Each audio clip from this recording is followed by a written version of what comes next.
আমি একজন হিন্দু মানুষ হয়ে জামাত ইসলামে কেন যোগ দিলাম? এই দেশে একমাত্র হিন্দু মুসলমান সবাই এই জামাত ইসলামের কাছে সুরক্ষা থাকবে। আর এখানে আছে আবুল কালাম আজাদ ভাই। এই আবুল কালাম আজাদ ভাইকে আপনারা আগামীতে এমপি করতে পারলে আপনাদের যে কোনো সমস্যা আছে সেই সমস্যা সে নির্মূল করবে।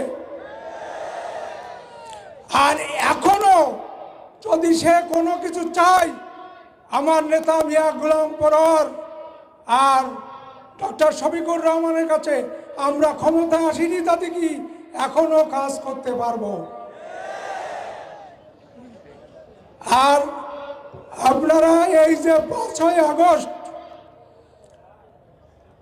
সাবেক প্রধানমন্ত্রী শেখ হাসিনা যদি 5ই আগস্ট 2 ঘন্টা দেরি করত, তার লাশ টুকরো টুকরো হয়ে যেত এই বাংলার মাটিতে। বেশিরভাগ সরকারের স্থান এ দেশে আর হবে না। অমুক আসবে তমুক আসবে, কেউ আসবে না। আর আজ যে পলাই যায় সে এদেশে আর আসে না, কোনোদিন আসেনি।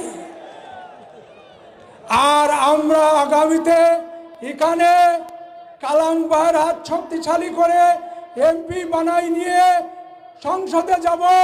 আর আমরা আগামীতে আপনারা যদি সাথে থাকেন আমরা সংসদে যাবই। এই বলে আমার সংক্ষিপ্ত কথা শেষ করছি। সবাই ভালো থাকুন।